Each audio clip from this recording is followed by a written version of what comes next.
Salve pessoal, tudo bem? Está no ar o episódio 193 do podcast da Página 5. Aqui Rodrigo Casarim. Página 5 também é coluna de livros que edito no portal UOL. Estou no Instagram como página.5, no Blue Sky como Rodrigo Casarim e no Telegram, só procurar pelo grupo Página 5. Também assine a newsletter da Página 5. Basta se cadastrar no pagina5.substack.com. Link na descrição do episódio. E quem quiser contribuir com uma grana para fortalecer o trabalho, pode assinar a versão paga da News. Além de dicas exclusivas, os assinantes podem participar de encontros virtuais e do clube de leitura da Página 5. Te Dei os Olhos e Olhaste as Trevas, de Irene Solá, será o livro do próximo papo, em junho. Um episódio um pouco mais ligeiro para este feriado de 1º de maio, Dia do Trabalhador. Entre os dias 16 e 18 deste mês, vai rolar aqui em São Paulo o Festival Poesia no Centro, organizado pela livraria Megafauna.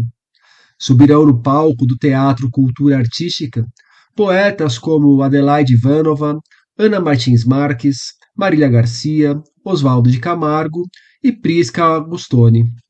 Dentre as atrações estrangeiras estão a argentina Roberta Yanamico, a alemã Uliana Wolff, o irlandês Stephen Sexton e Tracy K. Smith, dos Estados Unidos.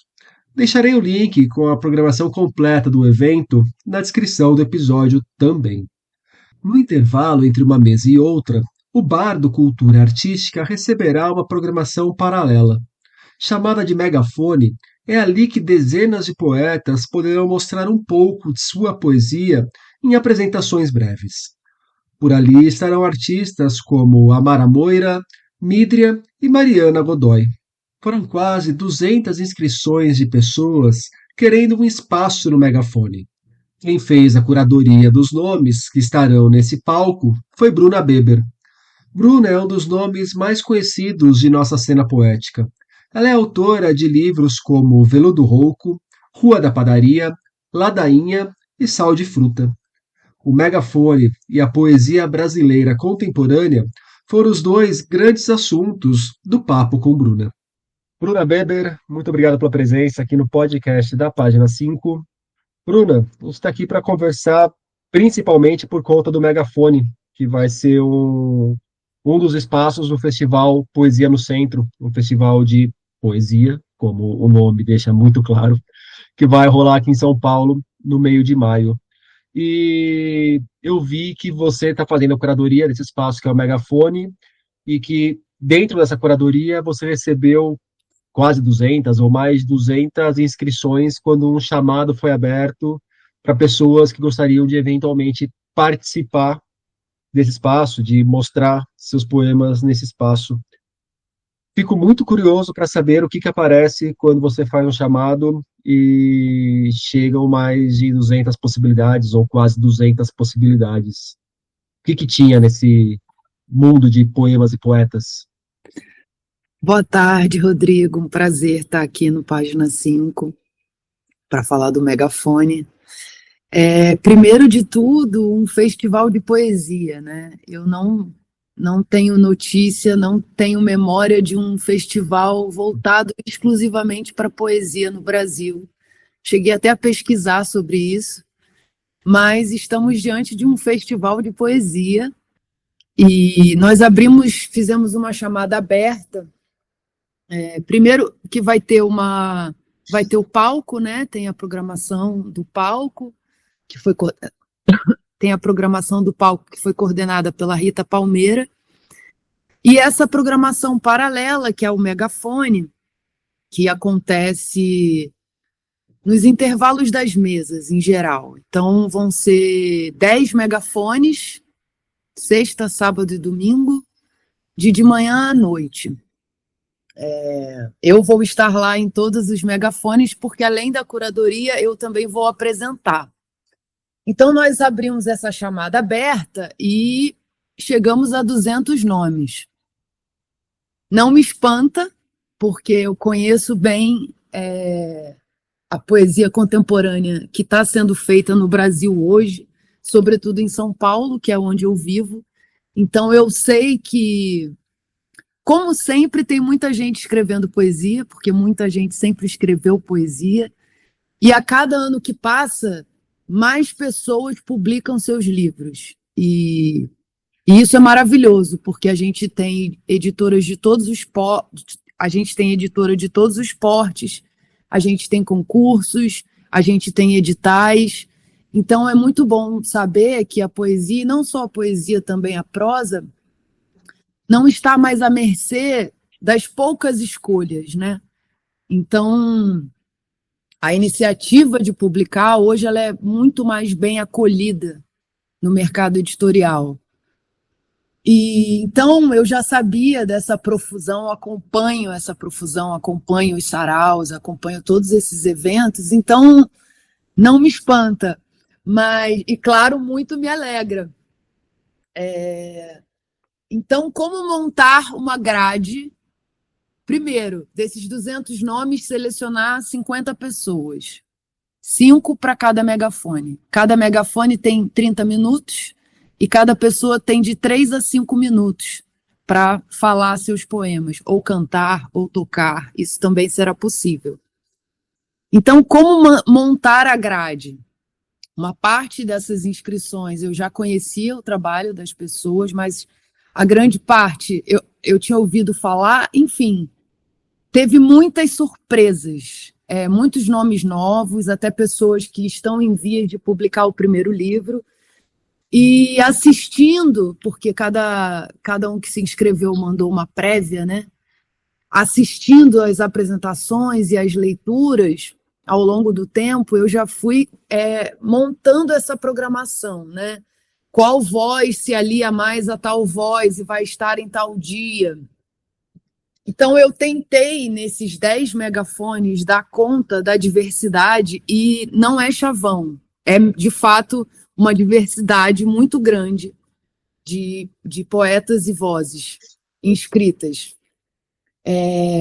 Tentei dar conta de que cada megafone carregasse um pouco desse todo que chegou para mim. E, paralelo a isso, eu convidei 13 poetas que não chegaram pela chamada aberta, mas que eu convidei para se apresentarem também junto com os outros.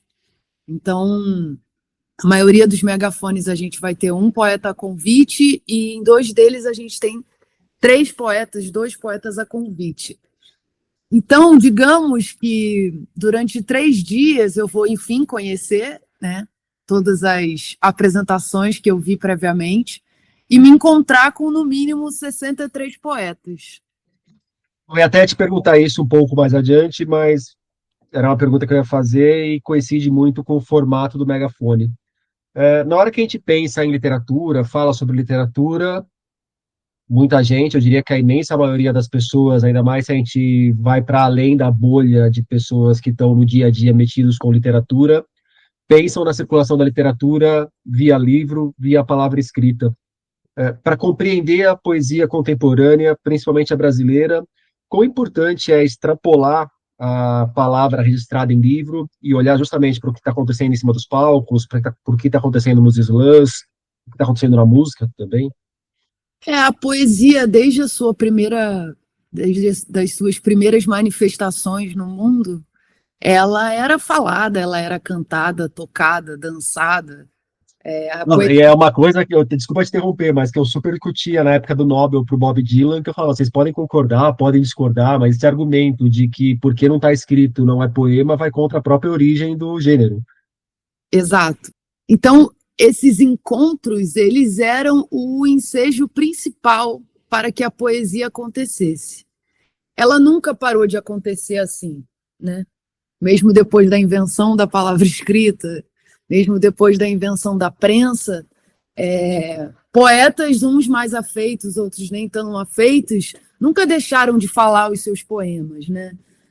E saraus, tertúlias, encontros desse tipo nunca pararam de acontecer, porque na poesia as pessoas gostam de se encontrar para ler poesia, para escutar poesia, para falar sobre poesia. E esse interesse sempre existiu. E se a gente pensar nas manifestações de rua, às vezes você está entrando no metrô, tem alguém lendo poesia ou tocando um instrumento, sabe?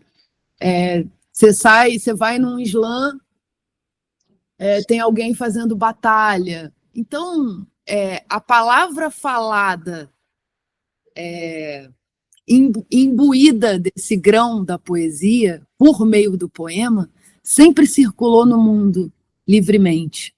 Então, digamos que o megafone é trazer isso tudo para o festival, não de uma maneira fechada, porque ele vai acontecer num bar com a porta aberta para a rua. Então, vamos estar um pouquinho mais para dentro só por causa da acústica, mas estaremos na rua. Então vamos fazer o que sempre fizemos e gostamos muito de fazer. E eu estou muito animada com essa ocasião. E você também falou no quanto que você acompanha a poesia brasileira. E, bom, eu acompanho seu trabalho há bastante tempo e eu sei como você está inserida nesse meio, tanto como poeta quanto como pesquisadora, como pessoa que circula no ambiente de poesia. Eu sei que é uma pergunta ingrata de se responder e nunca a gente consegue esgotar as possibilidades quando essa pergunta é feita. Mas como que você vê essa poesia atualmente? Assim, quais seriam, não sei se nem destaque é a melhor palavra, mas se pudesse dar alguns recortes possíveis de como a gente pode enxergar a poesia brasileira hoje, o que que tem te chamado a atenção? Nossa, alguns recortes. Ou se for um recorte só, falar, não, a poesia brasileira hoje é isso, não existe mais nada além disso, você fica à vontade. Jamais. Jamais afirmaria isso em qualquer tempo. Junto a todas essas coisas que eu faço, eu também dou cursos de poesia, né? Eu tenho 3 turmas semanalmente. Os cursos duram um semestre inteiro. Então eu acompanho também, não só como leitora, eu acompanho também a produção, uma parte da produção que está sendo feita também. Então, o que eu posso te dizer, Rodrigo, é que existe gente de todo tipo escrevendo sobre todo tipo de coisa. E eu acho que isso só vai melhorar, eu acho que a gente só vai multiplicar as possibilidades e os projetos estéticos de cada um. Eu acho que, felizmente, na poesia hoje, algo que eu vejo como um traço feliz é que não temos grupos, necessariamente. Não temos escolas, né? Não temos formalmente pessoas produzindo uma coisa em prol de uma ideia ou de um conjunto de ideias. Isso não significa que as pessoas estão unidas, estão desunidas, muito menos que elas estão dispersas. Mas eu acho que o debate é mais múltiplo. Então, por mais que você se alie a um determinado grupo por afinidades estéticas ou políticas ou o que quer que seja, você está sempre de olho nos outros grupos e mesmo o debate desse suposto grupo, ele sempre sobe para outros níveis, sabe? Ele é mais plural. Então, se vamos discutir aqui nesse determinado grupo, suposto grupo, humor na poesia, nosso assunto não se encerra no humor na poesia, né? Então, é muito mais poroso e eu vejo com muito entusiasmo a cena. E eu fico pensando que, da época que eu publiquei meu primeiro livro, que vai fazer 2 décadas já, nossa, a diferença é muito grande. É uma ampliação que eu não cheguei nem a imaginar. E algo mais interessante ainda é que, como eu sou da Baixada Fluminense do Rio, na época que eu morava lá, não existiam assim tantos movimentos de pessoas se unindo, pequenas editoras da Baixada, editoras da Zona Norte. Hoje eu vejo pessoas que nasceram e cresceram nos mesmos bairros que eu cresci, distantes do cartão postal do Rio de Janeiro, que estão publicando, que estão circulando. E eu vejo isso em São Paulo, eu vejo isso em outras capitais, quando eu vou viajar a trabalho para falar de livros e etc. Então também tem uma coisa aí tem o papo, né? Poesia não vende.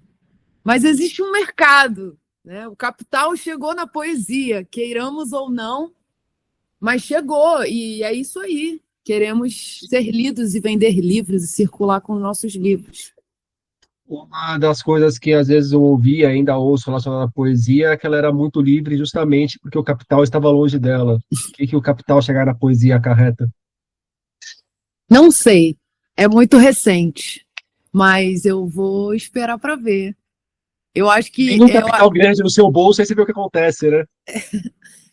eu não sei se isso vai acontecer enquanto eu estiver viva, mas eu espero que aconteça algum dia. E está aberta a experiência, né?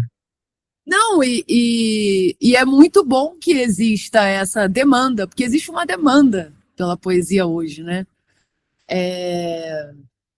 Talvez seja o único traço não, talvez seja o ato mais interessante do capitalismo, seja a proximidade dele com a poesia hoje. Quem já esteve aqui para falar sobre poesia também foi a Heloísa Teixeira, na época Heloísa Buarque de Holanda ainda. E foi quando ela estava lançando a coletânea mais recente dela sobre o momento da poesia feita por mulheres no Brasil. E a Heloísa defendia do quanto que esse momento da poesia, quem estava na proa eram as mulheres. E quando a gente vai ver, mesmo programações de eventos, de poemas, de poesia, quanto, de repente, premiações, sei lá, penso no Jabuti, que recentemente premiou a Luísa Romão, também premiou a Cida Pedrosa, duas poetas que eu gosto muito. A gente vê que realmente são as mulheres que aparecem com destaque. Eu já vi entrevistas suas falando sobre isso também. Mas olhando hoje para 2025, olhando até para esse recorte que você teve das inscrições, continua sendo as mulheres que produzem, de repente, se não o que há de mais interessante absolutamente em termos de poesia, mas na hora que a gente vai olhar para o grosso, o mais interessante no geral está na mão das mulheres? Você falou da Elo e eu queria falar sobre ela porque ela foi uma pessoa muito importante na minha vida, uma mestra mesmo.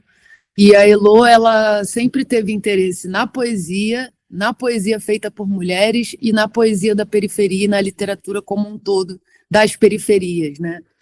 Então, a Elo foi uma pessoa que, embora eu tivesse 22, 23 anos quando nos conhecemos, ela sempre falava do agora, ela sempre falava do hoje, ela sempre falava do cânone vivo.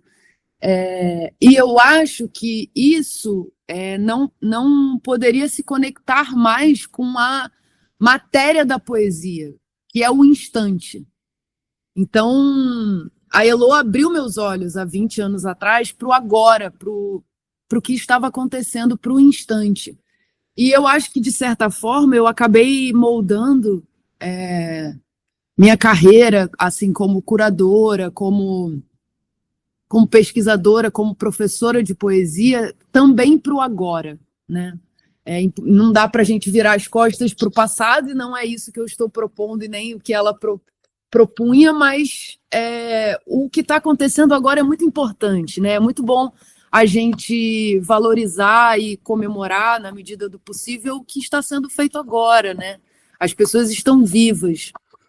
E é mais desafiador fazer isso, né? Porque é muito mais fácil você sentar ou seguir um caminho que já está trilhado do que começar agora a propor novos caminhos, abrir picadas, desbravar um território inóspito e que você não sabe a médio prazo para onde isso vai. É mais desafiador, mas é mais gostoso, porque é pulsante. Então, certamente é mais fácil falar sobre o que já foi muito falado, né? O que já está respaldado, o que já está canonizado, o que já está apreendido, né? Embora quando a gente fala de literatura no Brasil, a gente nunca pode levar em questão que está apreendido e está debatido o suficiente, está falado o suficiente, porque nem os grandes mestres ainda são de conhecimento de todos, né? Mas falado hoje é, sem dúvida, muito mais gostoso, e existem alguns percalços, mas é muito bom viver o movimento enquanto o movimento acontece, né? E nas inscrições do Megafone, claro que 75% mulheres. E isso é em todo lugar. Isso é prêmio literário, concurso literário, maior publicação de poesia no Brasil no último ano, mulheres. Demorou, né? Mas de uns anos para cá vem acontecendo paulatinamente. E olhando para alguns fenômenos de poesia que acontecem no nosso tempo, a gente tem uma circulação muito grande de poemas pelo Instagram. Poemas muitas vezes caricaturados como frases divididas por enter, inclusive. Muitas vezes são poemas em que tudo ali está bastante explícito, sem muito espaço para um subtexto. Como que você vê essa circulação de poemas no Instagram e como que você observa essa questão estética do que tem circulado nesse espaço? Avaliar a qualidade é diferente de avaliar a manifestação, né? Eu acho que um poema deste século, os poemas deste século, em grande medida, eles cabem na tela de um dispositivo. Eles cabem num celular, eles cabem num iPad, eles cabem. Então, eu acho que isso facilitou a leitura e a divulgação da poesia. Então, a gente tem todo tipo de poesia sendo feita no Instagram hoje. Alguns poetas usam para espalhar seus novos poemas, para divulgar um conteúdo que está num livro que será lançado em breve. E outros poetas desenvolveram uma estética para o Instagram, né? Então, escrever com o menor número de palavras, frases de efeito, frases que pegam aquela piscada que você dá na frente de uma tela, né? Então, tem de tudo, né? As novas mídias trazem novas coisas. Como que as pessoas... o que vai acontecer disso, eu não faço a menor ideia, mas é em escala global, né? A poesia escrita especificamente para o Instagram é global.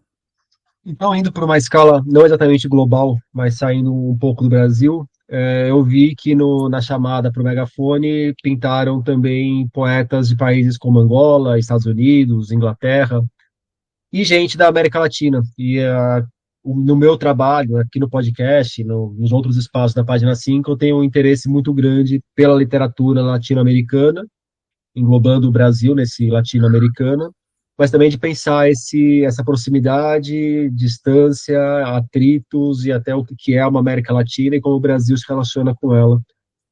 Dentro da poesia brasileira, olhando para a poesia, como que está essa troca ou essa falta de troca, o diálogo, a ausência de diálogo com outros países aqui da América Latina? Eu digo isso porque também teve gente da Argentina e do Peru, né, que mandou coisa se inscreveu pro Megafone. Teve nossos irmãos latinos se aproximando de nós. Eu acho que eles se aproximam mais de nós do que nós deles. Tenho essa sensação. E existe um interesse muito grande pela poesia brasileira, né? Na América Latina, em alguns lugares da Europa, nos Estados Unidos, mas na América Latina mais, assim, eu vejo a quantidade de antologias que a Argentina lança, a Bolívia, a Colômbia lança de poesia brasileira traduzida, muitas vezes bilíngue. Eles se aproximam mais da gente do que a gente deles, eu acho. Mas qual que era a pergunta mesmo? Não, como é que está essa dinâmica, essa relação? E aí, se a gente se aproxima, se eles se aproximam mais da gente do que a gente deles, por que você acha que a gente não se aproxima tanto deles? A gente ainda tem uma cabeça muito voltada mais para o que acontece em Berlim, Nova York, Londres, do que para o que acontece em Lima ou em Cochabamba? Olha, eu acho que, sem dúvida, a gente acha que olhar para mais longe é olhar melhor, né? Então a gente Depende tem do mais mais. longe, né? Que não é Nova Delhi, mais longe nunca. Não, eu estou falando em termos médios. Então é mais fácil e mais interessante para algumas pessoas olhar para os Estados Unidos e não olhar para a Argentina. Então, para algumas pessoas olhar para os Estados Unidos é olhar melhor, por incrível que pareça, do que olhar para a Bolívia. É claro que existe a questão da língua, que essa é uma desculpa que nós damos, né, que eles não dão, porque eles se interessam por nós mais do que nós por eles. Mas eu não sei exatamente a resposta. Eu acho que o Brasil é muito grande. E eu acho que a gente se distrai muito com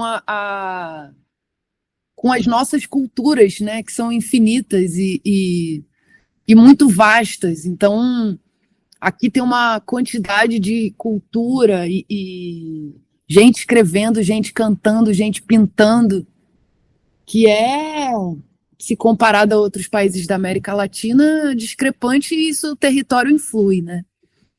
Então, eu acho que, infelizmente, em certas áreas o Brasil se basta. Em certas áreas da cultura o Brasil se basta. E é meio por aí. Bruna, para a gente fechar o nosso papo, me indica um livro. Por essa eu não esperava. Um livro de poesia? Um livro que você queira indicar. Se você até quiser indicar livro seu, já que a gente não falou da sua obra especificamente, depois os ouvintes avaliam se é cabotino ou não, mas fique bem à vontade. Não, não vou indicar um livro meu, não. Vou indicar um livro de outra pessoa. Vou indicar os livros do Henrique Marques Samin, que é do Rio Grande do Sul, mas ele mora no Rio de Janeiro, é professor da UERJ, e ele publicou O Levante e publicou Anastácia e a Máscara. E eu conheci o trabalho dele porque recentemente eu fui participar da Bienal do Livro do Ceará e fiz uma mesa com a escritora e poeta Eliane Marques. E o Henrique é primo dela. Então, eu já conhecia parte do trabalho dele na academia, mas não conhecia a poesia ainda. Então, eu tenho lido os livros dele recentemente. Indico Anastácia e a Máscara, que saiu pela Malê, e Levante, que saiu pela Jandaíra. Muito bom. Bruna Beber, muito obrigado pelo papo. Obrigada a você, Rodrigo. Valeu.